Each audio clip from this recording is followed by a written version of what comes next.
What's up, guys? Welcome back to Under One Roof. This week, we are talking about a very practical, on-the-ground issue, and that is conversations. A lot of times, the question that we kind of say, or the phrase we say in difficult social settings and relationships is, I don't know what to say. One of the most challenging things about relationships is navigating conversations. So how do we do that skillfully? Because we all want deeper connection. We all want deeper, more enriching times in our relationships when we're spending time with family or friends. But sometimes we got to take a step back and think about basic building blocks of how do I have better conversations? That's what we're talking about this week.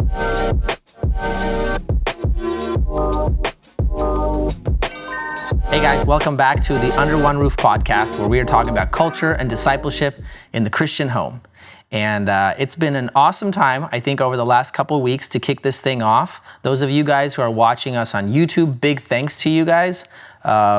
Feel free to send in questions, and it's been good to see the support and encouragement. So we've been enjoying diving into practical issues together. Today, we're coming back for another topic when it comes to just relationships in general. I think this is going to be a really practical one for all of us.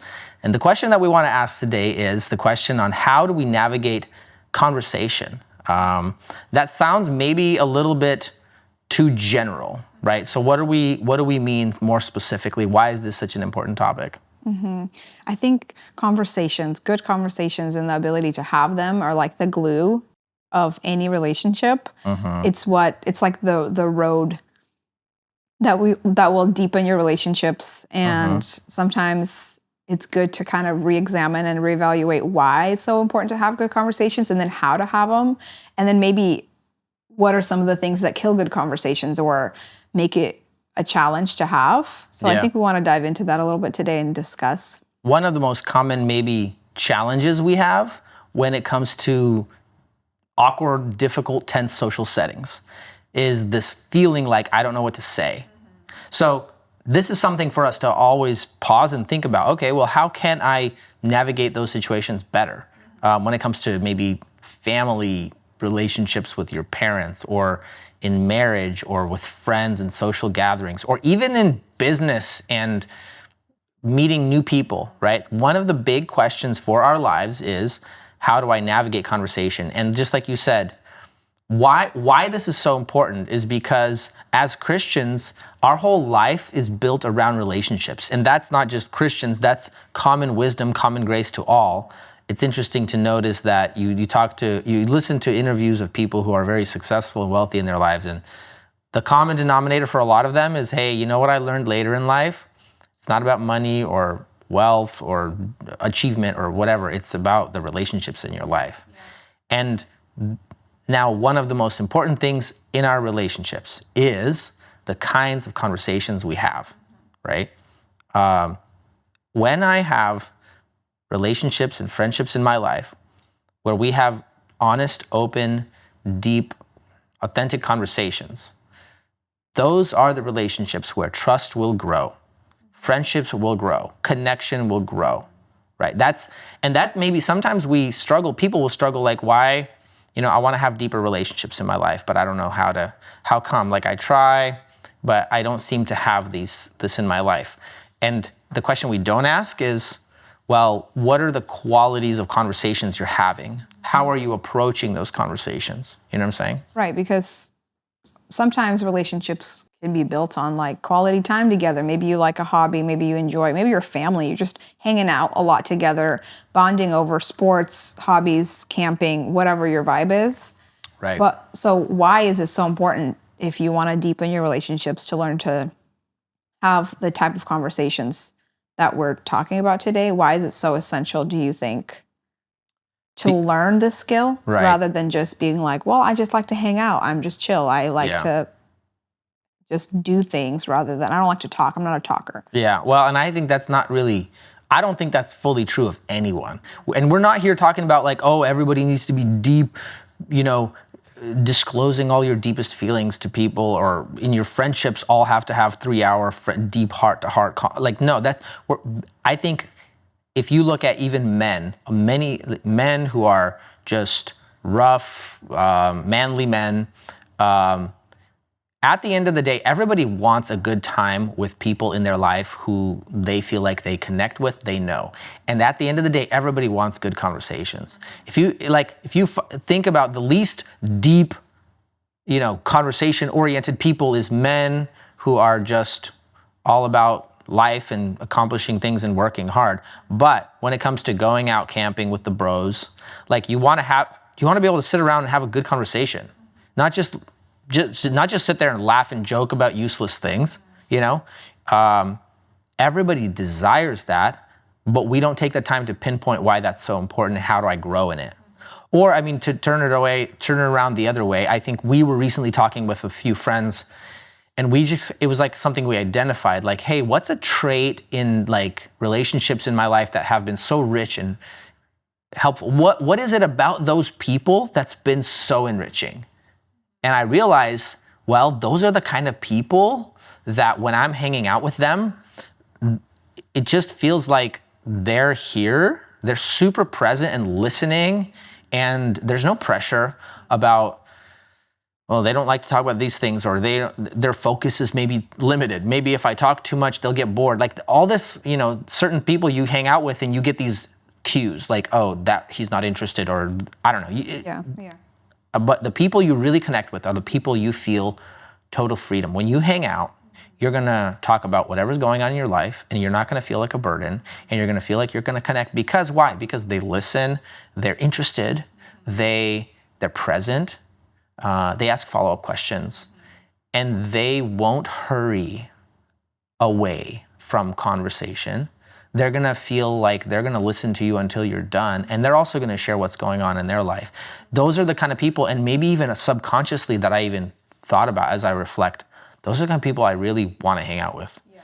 And so I want to make sure I'm being that kind of person, and we're learning that too. Yeah, I think maybe the central part of good conversations, because I think the way you're describing it, I think sometimes there are people, and we've been in spaces where there's a lot of conversation happening actually, but it's not quality conversation. Right, and it doesn't actually feel like connection. And I think that's the word I would use. It's about connection. So if maybe that leads us into the next point of like, what is the posture of your conversations is to want to connect. And so I think a lot of times there's a lot of great conversation and it's just talking and talking. Even in our marriage, I think something we've discovered the last few years is we can hang out and talk a bunch, but we don't feel connected. And it's what we're talking about and the kind of conversations. So I think it's important not only to be thinking about what kind of things I'm choosing to talk about, what kind of things I'm asking of another person. And there can be, I don't know, personally, I think I get a little overwhelmed when there's so much conversation about so much superficial things, describing in detail about, a trip and all the details where there's no connection there. There's no, it's a lot of superficial conversation, but there's no reflection. And it's not about like be deeper, talk about deeper things. It's more of like, okay, what was the reflection on that? What is it you learned about yourself, about your surroundings, about God? It's a connector. So whatever we are discussing, there needs to be a point where we're connecting with the person we're telling that to, rather than just talking for the sake of talking. Yeah. So there's a quality in there that is hard sometimes to identify, but it's to connect with someone when you're talking to them. So the question that we want to ask is like, what is it that helps us as human beings feel connected as we spend time together? And a lot of times that's going to mean having certain posture components in your heart. Like, okay, there's certain ways that in your heart you approach people, and when you approach them this way, you're more likely to have a deeper sense of connection and a more meaningful time together. I think to start that off, what you're saying, we feel like we connect with people when we are able to talk about stuff that we really care about, right? Because we hang out, say you're hanging out with family and people are just talking. Well, people are going to talk because they want to fill the silence with something. And what we're fishing for is opportunities to connect together on things that we deeply value.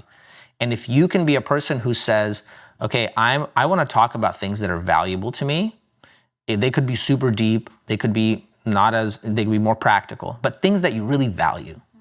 And I want to approach this time and I want to sense, what do these people value?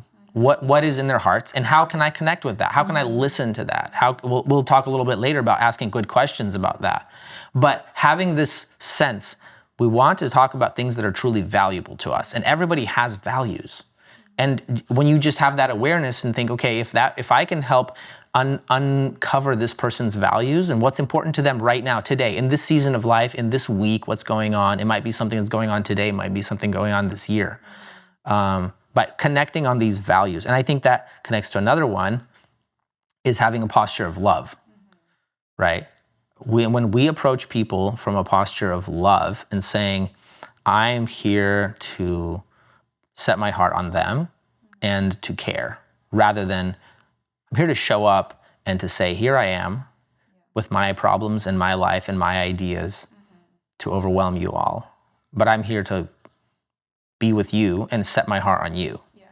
So I think that posture often means identifying the person you're talking to. Sometimes people are more introverted and they need, some of us, like me and you ask us how's it going, and we can very easily share some reflections of our day, of the season of life we're in, what the kids are up to. Just it's easier. Some people, it's harder for them to, like, in the moment, like say you're at church, after church, you're hanging out, checking in with people, how's it been going? And for them, it's hard to reflect, what have I been up to lately, or what has life been about? So I think it's very struggle important with pulling out stuff with your posture. Yeah, it's harder for them to reflect. So in the posture of love, it's seeing, is this person a little bit more introverted, and asking the kinds of questions that would help them.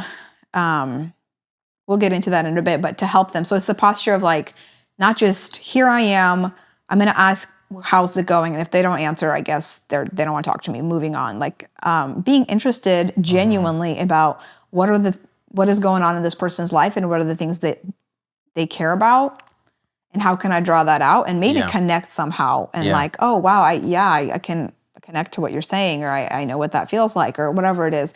So asking people generally, I think, about their family, about their children, about big things that you maybe know are going on. Maybe there's a sickness, maybe there's something that the church has been praying for. So I just think it's a posture of love and care, and here to be interested in them, and not just listening and waiting for your chance to talk, but like, hey, how are you? What's been going on? How's your family? How's your wife? How's your husband? How are the kids like? And connecting over the things that matter, right? And being interested in listening to them. Yeah, I mean, there's a couple things you're saying there that I think are huge. Like, are you a person who's genuinely interested in others? Yeah. That's a question to ask yourself. Or do you find other people boring or not interesting? Are you genuinely interested in just whatever's going on in your head, your life? And then when it comes to other people's lives, are you generally not interested? And you kind of have to excavate that in your heart. I think the Christian posture is, the Christian posture of love and community means you deeply value other people. And you think that they are also infinitely interesting. Now, there are people who are not so interesting, because when you start spending time with them, we all have those types of people. It's hard to spend time with them sometimes, because they are so, either they're boring, or they're very closed up, or they're very self-consumed, and they don't have, so there are difficult people, sure. But what we're saying here is, if you have the grace of God that guides you, how you approach people, you don't approach people. People are stupid. People are, like, I remember just like getting trained at the hospital once, and you got to explain everything to them, because in general, just people are stupid, this person who was training me. And I'm like, oh, that's a philosophy of life. Yeah. Now, there's a kernel of truth in the sense that people are generally not thoughtful about certain things in life, but we are all image bearers. We are all people who have the attention of God. Like, God the Father, who runs the universe, cares infinitely about every single person and has a plan for every single person. And if I have that mindset, I find it easier to spend time with people. So, like, do you find other people interesting? What do you do if you don't find people interesting? I think loving people. How do you grow that? Having the warmth. There's something that they they find interesting. So asking questions and just listening and being curious about why they find that interesting. Just because it's boring to you doesn't mean it's boring to them. And I think, again, some people have a harder time reflecting on their life, but they actually have thoughts and ideas that they don't know how to articulate. And so sometimes you're like, I've noticed you really like fishing. What is it about fishing that you so enjoy? Is it the quiet?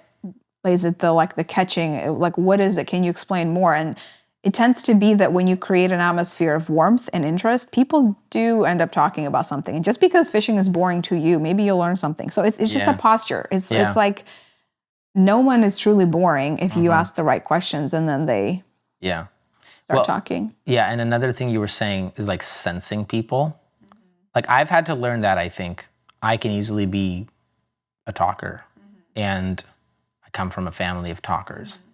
And I've had to learn this over the years, and I still have to learn it. Like when I'm talking to somebody or they've come to talk to me, I really have to, when I'm kind of in ministry mode, I do this a lot more easily. Like somebody wants to meet up and talk about something. Okay, they probably have something they want to talk about, so I'm going to be here. But if someone's come over for breakfast or dinner, I actually have to force myself to think, okay, think about, there's things in their mind that they have come to talk to you about, that they want to talk to you about maybe. So as you're having dinner, maybe listen carefully. What are the things that they're trying to bring up? I've been known to miss those things, and I'm learning, But having a sensitivity when you are sharing about something, asking in your head, is this something that they're interested, or am I just kind of drowning them out with my ideas and interests? And I'm not showing love. I'm not being present with them. I'm just being present with me. Right, because I always have something to say about everything. Yeah. So I think that's another aspect. Maybe I might be jumping ahead to like conversation killers, but I think it's important to think and really be present with who you're with, who's in front of you. And sometimes you may know that they're not interested in what's going on, maybe what you're all about. Say it's like building homes and construction. I think a lot of us who've built a house, we always connect with those people who've built houses, and we're like, oh, how's it? It's a common denominator, so we'll talk about a lot. Yeah. But if it's a group of 3 people and the person next to you isn't in that season, and just being sensitive to like, let's not talk about something that this person cannot relate to in any way. Right. But also, I don't want to be drowning out the dinner guest with the things that in my life that they have no interest in and no way to connect to. Yeah. Don't, like, unless they're asking you specific questions, have the sensitivity to not just like derail every conversation into like, well, in my opinion, I like the analogy that I think I shared with you. Like if it's 2 people and like I throw you a ball of whatever I'm saying, say like I have like this thought. Yeah, this is from the autism show. Oh, that is from the autism show. If you're watching Love on the Spectrum, it was really. This is how the lady taught the autistic girl to have a conversation. Yeah, which is not just for autistic people; it's for everybody. We all need it. But We're all your job is maybe. to talk about. So you catch the ball and you talk about the ball, what they said to you, rather than like, here's what I think. Yeah. You don't talk about what you think about it unless they're asking you. You talk about what they said and ask more questions about what they said, and you comment on what they said. Yeah. Not with your own thoughts and derail it with, I'm going to take the conversation the way I want because I have all these opinions about what you said. Yeah. So again, it's just being present and understanding. Are they asking for your opinion? A lot of times they're not. They're just sharing their thoughts, and they want help, and they want the space to think and be a soundboard. And like think with them about what they're thinking rather than completely, consuming the conversation with your opinions of what they're thinking. Yeah. And these are like fine-tuning conversation bits, but these are the things that make a person pleasant to talk to and unpleasant to talk to. Like no matter what you say, some people will just, well, here's what I think about it, and here's my experience. And this is how they're trying to connect with you. You'll share something you did, and they're like, when I went there and I did that, same thing, this was my experience. It's okay to do that, but sense if that person's looking for that, or if they want to talk about what their experience was and not hear about your experience of that same venue or whatever. Yeah, so in this posture thing, I think we're just learning to sense people. And this is so basic, but all of us need this. I feel like I need this. Being in ministry for years and doing all this stuff, I still like need to learn this. Is this person trying to share with me? Do they need compassion, understanding? Or are they looking for my opinion? Are they asking a question? Like having that awareness to just pay attention, be present, and be interested in them, value them. That heart posture goes a long way. So before we dive into practical ways of approaching questions, maybe some just bullet point, like conversation killers. We've all had people in our lives, maybe I've been that person. I think we've all been that person. Like just hard to be around sometimes when everyone's hanging out and you're just going on and on about, whatever it is, the house project or jiu-jitsu. Yeah. And I appreciate sometimes people who are literally... We have a brother who's just like, if he's not vibing with the conversation because he can't relate to it, he's like, okay, I'm out. Like he'll just go join another conversation, which to me is great because it's like, hey, it's a cue that like maybe we've missed the fact that there was 3 people in this conversation and the 2 are talking about something he can't relate to. Like it's just inconsiderate. I think it's important to be considerate of all these things and also like pushing against your own defaults of like, you tend to connect with people by sharing how you've had a similar experience, but push against that. Try not to do that if that's how you typically do it. Right. So right. That can kill conversation. Always talking about yourself. That's a conversation killer. And you might not feel like you are because you're feeling like you're trying to connect. Say someone talked about their traumatic birth story and you instinctively is like, I had that happen too. Here was... Right? And that's okay to do, but if that's always what you're doing, people will feel drowned out by you. You're overwhelming them with yourself. Yeah. And give people space, give them breathing room to talk about their feelings and engage with their feelings about what happened to them. Sometimes they'll ask you, did you have a similar experience? I think there's the conversation coach or whatever. He says like, give a little bit. If someone asks you a question like, hey, how was your weekend? Oh, it was fun. We had a great time. We went to the park. Oh, what'd you do at the park? If they don't ask anymore, like, oh, was it with family? Then ask. But if they're not asking, they're not looking for the whole explanation. Don't be the person who launches into big, elaborate conversations when someone's not looking. People will start to avoid you. People will start to avoid you because they don't want the big picture. They just want, hey, checking in. You good? I'm good. Great. Yeah. So sensing that, learning cues, and it takes some work, but I think being that type of person can kill conversation and cause people to avoid you. Yeah. Or like another one is like suffocating. Is that similar? Similar. Suffocating is talking about yourself or it's talking about your ideas all the time. Yeah. Or maybe feeling the need to comment on everything. Yeah. Right? There's the person. Use your time to talk to ask more questions rather than like, oh, that makes me think of the thing that I think. Oh, it's all about me, and it's always diverting back to yourself rather than giving someone space to talk about what they think. Well, this is important because it's like time is a currency. And when you're talking to people, you want to use enough space of listening, a proportion of listening and speaking. And sometimes we struggle with that. Some people profoundly struggle with that, where they just can't stop talking. And you just feel suffocated with them. The other extreme is obviously people who are always just quiet. Yeah. And they don't have anything to say about anything. And it's really impossible. Then you just feel like one person feels like he has to carry the conversation. Yeah, and I'm just like carrying this whole thing, Yeah. Do you have any thoughts about anything, Right, but I think, again, if you're a gifted person in terms of like you're social and you're more extroverted, like fine-tune your skill of asking the kinds of questions that one word answer won't suffice. Like sometimes we're the problem because we're saying, do you have a good weekend? Yep. Don't say, did you have a good weekend? Did you do something fun? Did you have time with and some people are not great and they need to be better at like carrying the conversation and helping the person out. But from what I've observed and from the people I've been around, sometimes it's just about asking a better, more deeper question that helps set the stage for them to have a more reflective answer rather than a yes or no answer. Yeah, but I think, again, some of us are the people who are giving the 2-word answers, and it's like, hey, you got to work on giving deeper answers because maybe this is why people have a hard time hanging out with you. Right. They always ask you a lot of questions, and they're just like, yes, yes, kind of. It was good. It wasn't that great. Yeah. Like, some of us have to actually work on bringing more information, you know, Right. because, and that's an essential piece of relationship, because relationship, it's like a plant. It thrives in the proper ingredients. And one of those ingredients is openness. Yeah. And if people are around you and they never really feel like they get to know you, and this can even mean you can be a person who talks a lot, but you're not revealing anything about what's going on in your life.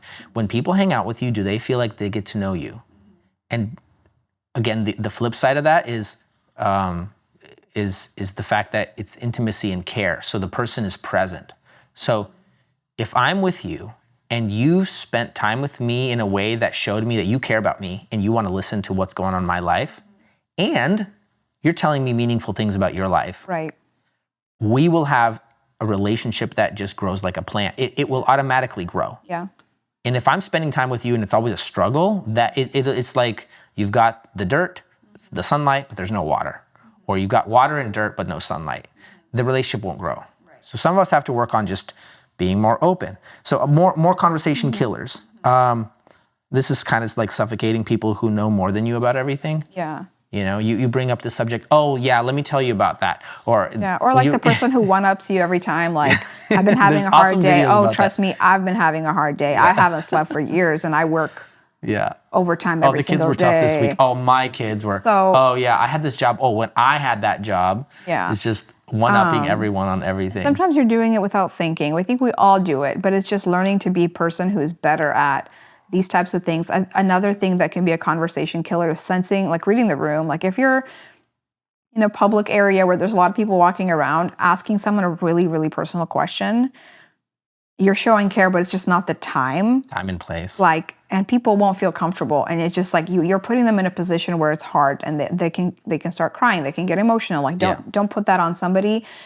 Find a way to express care without saying, let's sit down right now after church while everyone's here and let's talk about your trauma that happened last week. And it's just not the time and place. And another thing is sensing, like, am I close enough to this person to be able to ask them such a personal question? Yeah. I just think that's an etiquette thing. Like, pursue someone if they're in your life. If you're a close friend, that's one thing. But if you're someone who's just a caring person in the church and you know someone okay, and to ask them very, very personal things about what's going on can be okay in certain contexts, but don't expect them to open up to you because you haven't earned the right into someone's soul in the deepest parts of their soul.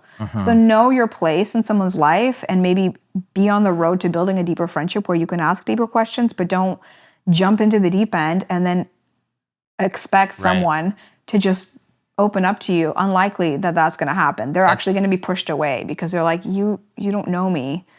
And then, I sometimes hear people say like, oh, that person's so closed up because I ask them and they don't tell me. It's like, well, are you in their life? Are you a friend? Have you been consistently been in their life, praying with them, being there with them in the hard times for years before you expect someone to open up?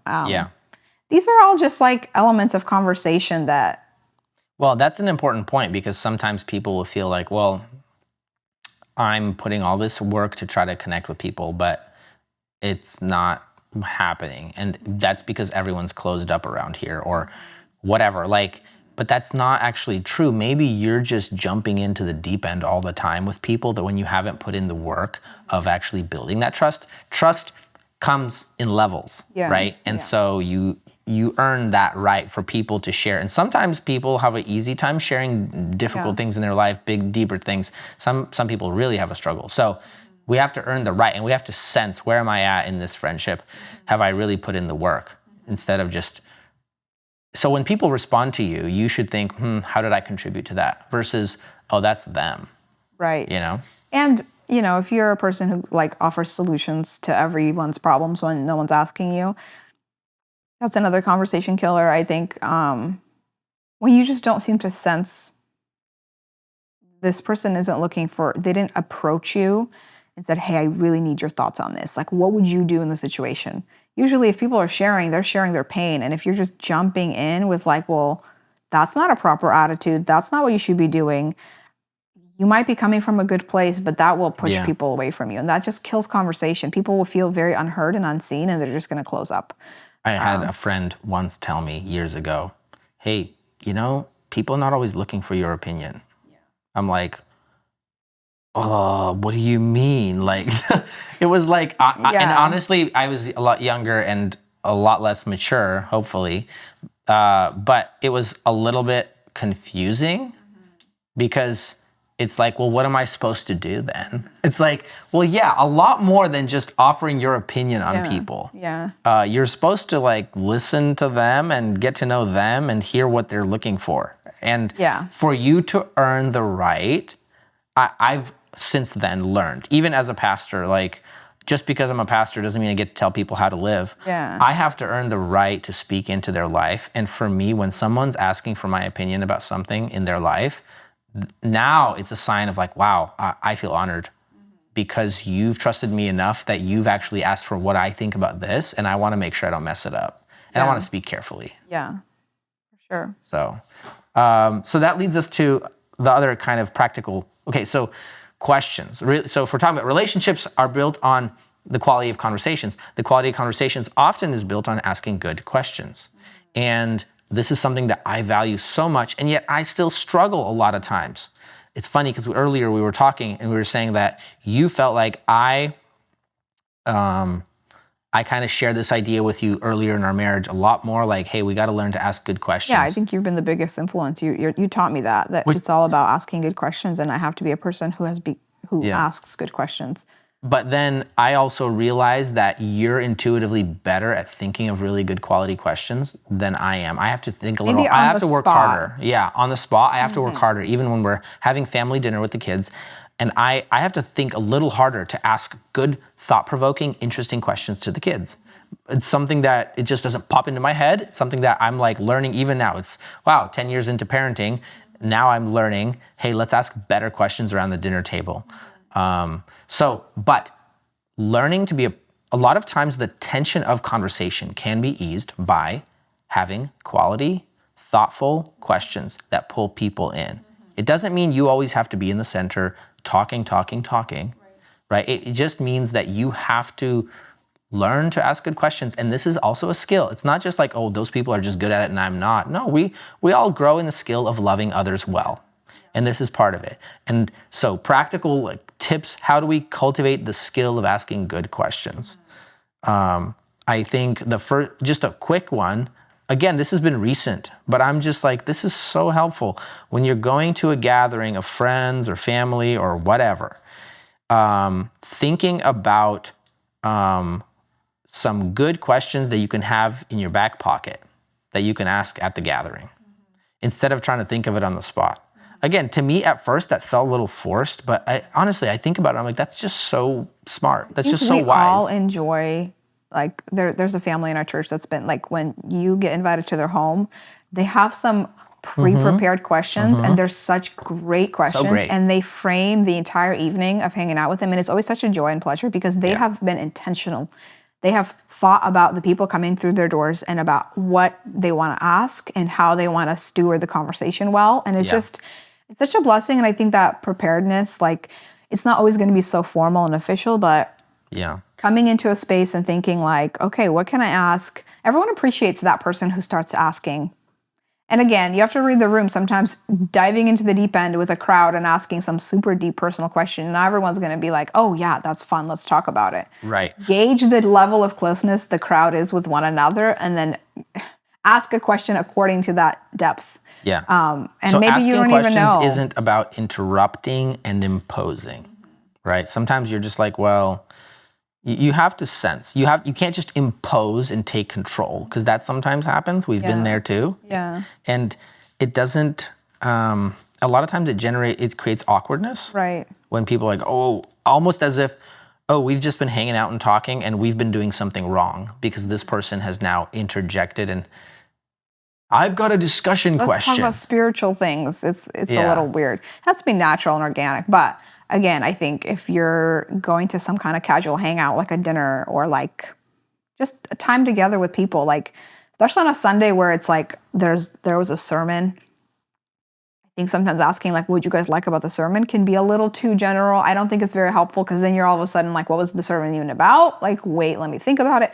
Asking more like, this concept of reference the sermon about, wisdom, like last Sunday.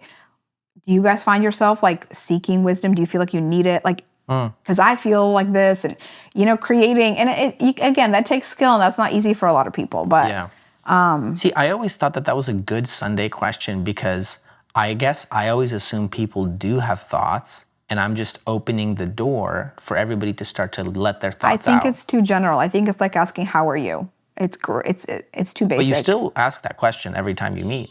Sure, but I think it's better to ask a little more specific questions. It's just helpful for people to be like, okay, here's how I can answer it. When it's too broad and too general, it's hard to know which direction to go, even if you do have something to say. Yeah, but I think, so maybe just sharing a more specific thought and following it up with a question. I think that's great. Yeah, it works both ways. Yeah. I think the other thing that I've learned about asking questions, again, this is, even though I'm a pastor in ministry, I feel like I constantly need this. I'm driving to church and I'm thinking, I need to think about, okay, after church is over, I want to float around and say hi to people and welcome people. And what helps me is again, some of us do this intuitively. Like we were talking about this, like I was like, I wish that, I obviously don't want, electronic implants in my brain, but I do feel, I wish I had this little screen in the side of my vision where when I see, I see James and it's like, oh, this is the last stuff you talked with James about. You asked him about this, he shared about his business and this. It's like, oh, I can ask him about that where we left off. Like, I wish I had that. I don't. And I actually have to create it. Some people do. They you remember, talk to people, and some people are blanking, and that's okay. I blank. Yeah. So how I prepare for that is I have to think about, like, okay, what was Your the last conversation? Yeah. Yeah, and just go through a quick mental list of like, oh, here's some of the people I want to connect with today at church, and here's some of the stuff we talked about last time we talked, and I'd like to hear about them. And this, again, you can't do this to the entire church, but there's been some big stuff. If somebody shared with you a big struggle they had last week, it would be good to just swing by and be like, hey, how is that? Yeah, I think that's important. It's so simple, but people like me, I have to make a mental note of that so that I don't forget. And it's a simple activity that makes a big difference. Yeah. I think especially if someone's opened up to you about something hard, and then the next time you see them, you act like you've never had this deep personal conversation. Yeah, and it's really like, I think it's hard. If you've opened up to someone and they don't bring it up or follow up at all ever again, it's weird. So be the person. If someone has trusted you enough with their heart, and make sure you're following up. I've had so many moments after church when I'm driving home and I'm like, oh my gosh, I talked to that person and I didn't bring up that thing that they shared with me last week. Like I need to grow in this, but we're all in process. So I hope that this conversation doesn't make us all paralyzed and think, oh, I need to be better at conversations. No, we're all on the path. The worst you can be is what you are now. So the only thing you can do is get better. Right. So without pressuring yourself, without thinking oh, I have to get better, just reevaluating some of these principles, how you approach people when you're at work with that one dude, are you just anxiously thinking about what to say? Or are you hey, what's he showing me today? What is he demonstrating? And what can I pick up on? Oh, hey, you seem kind of down today. Are you good? Or everything, how's it going? How's it going at home? People will always love to when people feel seen and they have somebody who is genuinely present and wants to hear about their life, people will always share about their life. So these are simple things that you start to pick up on, and it relieves your tension because you just focus on them and their life, and you learn to ask questions. You make people feel heard and warm, and it's not because you've done something radically amazing and new. I think starting with the proper posture will get you a long way. Yeah. You might be kind of messy with how you ask questions, and you might stumble and you might say some awkward things or maybe talk about yourself. But your posture will come through and your heart will come through when you show genuine care for people. Yeah.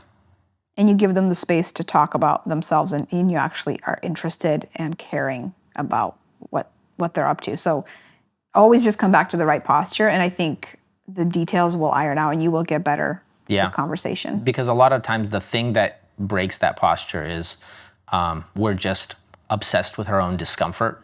We're self-conscious.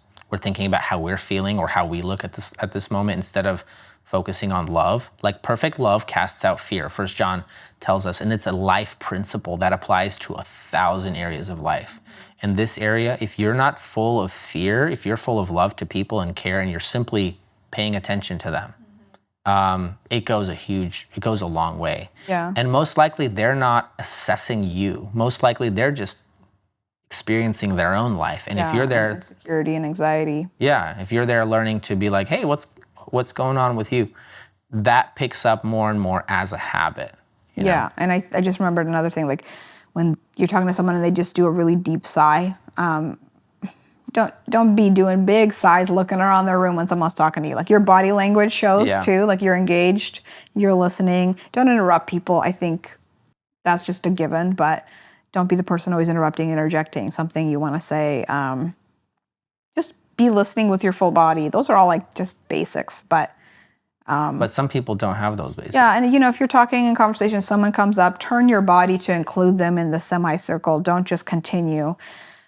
These are all just like etiquette, manner things, but they go a long way, I think. So. Yeah, I just think so much of adulthood is learning these basic things that really improve and deepen your ordinary friendships and relationships. So hopefully that's encouraging. I think the encouragement is we're all on a journey of cultivating more rich relationships, and we all can learn the skills of loving others well and talking to people, learning to listen, learning to respond, learning to be present. All of us can grow in that, and the more we do, the more we're blessed by that, because when you love other people well, they reciprocate that love, and it's a blessing to your life. And all of us can grow in this. We have Jesus, we have the Holy Spirit. And I think it's an exciting thing to live in community. Yeah. So hopefully that is helpful to you guys. Thank you guys so much for listening. It's been, again, like I said, encouraging to see some of the feedback. Please share with your friends and family. If you're watching on YouTube, we want to direct you to YouTube. If you're there, like, subscribe. That helps other people find the show. Give us a comment. Give us some feedback. Send in your ideas, stuff that you want to hear us talk about. We're always kind of have this endless flow of topics, but it's always exciting to just sometimes dive into stuff that you guys want to dive in. So thank you so much for listening, and we'll talk to you guys again soon.